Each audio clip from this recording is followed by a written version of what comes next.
Bamboo वंजरम fish fry. एक गांव में पंकज नाम का एक व्यक्ति था। पंकज खाने का शौकीन था। सारे गांव में घूमकर अच्छा खाना खाना उसे बहुत पसंद था।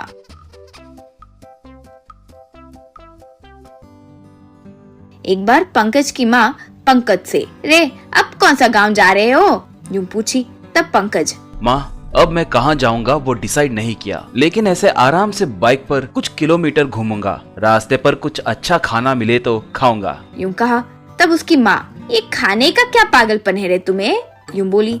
तब पंकज, माँ कुछ पक्षी कुछ प्रकार के फल ही खा सकते हैं, कुछ जानवर मांस, कुछ आहार, बस ऐसे ही कुछ ही खा सकते हैं। सिर्फ इंसान ही है जो हर प्रकार का खाना खा सकता है, और बताऊं तो कई प्रकार के स्वाद चख सकता है। एक एक जगह के कुछ खास पकवान होते हैं, हमें कोई भी पकवान मिस नहीं करना चाहिए माँ, यूं कहा। तब उसकी माँ, तुम खा के आओ तो ठीक है, लेकिन तुम फिर घर आकर वो सारे पकवान यहाँ बनाते हो, फिर मुझे भी वो सब खिलाते हो। तुम्हारी वजह से जो मुझे खाना आता है ना, वो सब भूल गई हूँ मैं, यूं बोली। तब पंकज, माँ सच बताओ, मेरी वजह से तुम भी नए नए किस्म के स्वाद चख रही हो ना, यूं कहा। तब उसकी माँ, सच तो है रे, तुम्हारी वजह से मैं इटालियन डिश से लेकर हिंदू डिश तक सब खाई। तब पंकज, माँ ठीक है अब मैं निकलता हूँ। तब उसकी माँ, आराम से जाकर आना, यूं बोली। पंकज, नहीं वैसे नहीं, ऐसे आशीर्वाद दो कि आराम से जाकर अच्छा खाकर आओ, यूं कहा। तब उसकी माँ मुस्कुराई। फिर पंकज अपने बाइक पर निकल पड़ा। बाइक पर जाते जाते पंकज को एक आदमी लिफ्ट पूछा। पंकज उसे लिफ्ट दिया। वो व्यक्ति पंकज से, बेटा तुम शहर से हो क्या? पंकज, हाँ क्यों? तब वो व्यक्ति, कुछ नहीं बेटा, अब मामूली तरीके से इस गांव के बारे में जानकर तो कोई नहीं आता, आप ही आए इसलिए पूछा। तब पंकज को कुछ समझ नहीं आया। तब पंकज, ऐसे क्यों कह रहे हो? यूं पूछा। तब वो व्यक्ति यूं हंसने लगा। पंकज घूमकर देखा तो वो व्यक्ति ही नहीं था।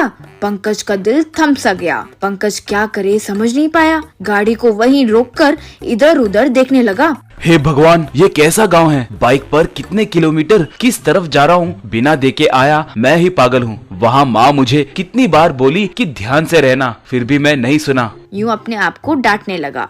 तभी वहाँ एक बूढ़ा आदमी आया। वो बूढ़ा आदमी को देखकर पंकज डरने लगा।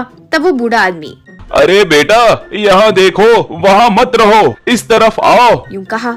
पंकज वो बूढ़ा भी भूत है यूं सोच बैठा। तब बूढ़ा आदमी, बाबू उस रोड पर ज्यादा मत रुको, वहाँ बहुत सारे भूत घूमते हैं, यहाँ आ जाओ, यूं कहा। तब पंकज को उस बूढ़े पर जरा यकीन हुआ और वो उसके पास गया। वो बूढ़ा आदमी पंकज को अपने घर ले गया। पंकज उस बूढ़े आदमी से, ये भूत वगैरह क्या है सर? यूं पूछा। तब वो बूढ़ा, बेटा एक जमाने में अंग्रेज इस गांव में आकर हमला कर दिए, युद्ध में हमारे कई लोग मारे गए, वही अब भूत बनकर यहाँ दिखते हैं। उनसे आपको कोई खतरा नहीं होगा। रास्ते में आते हुए थक गए होंगे, भोजन तो कुछ है नहीं, कुछ बना कर देता हूँ, यूं कहा। तब पंकज, अरे नहीं, आप तकलीफ ना करें, यूं कहा। तब वो बूढ़ा, तकलीफ कुछ नहीं बेटा, हमारे यहाँ का वंजरम फिश बहुत फेमस है, वो बना कर दूंगा, तुम रुको, यूं कहा। फिर वो वंजरम मछली को बैंगन की तरह काटकर अच्छा मसाला भरकर बैम्बू पर उसे पकाया।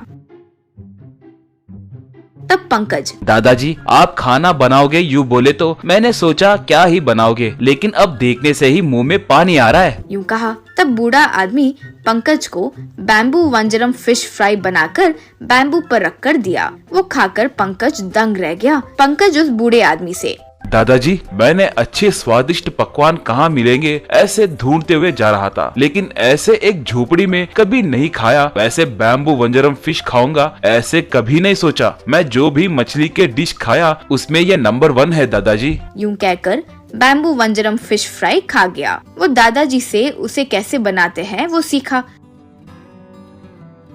घर आकर अपनी माँ को भी सिखाया।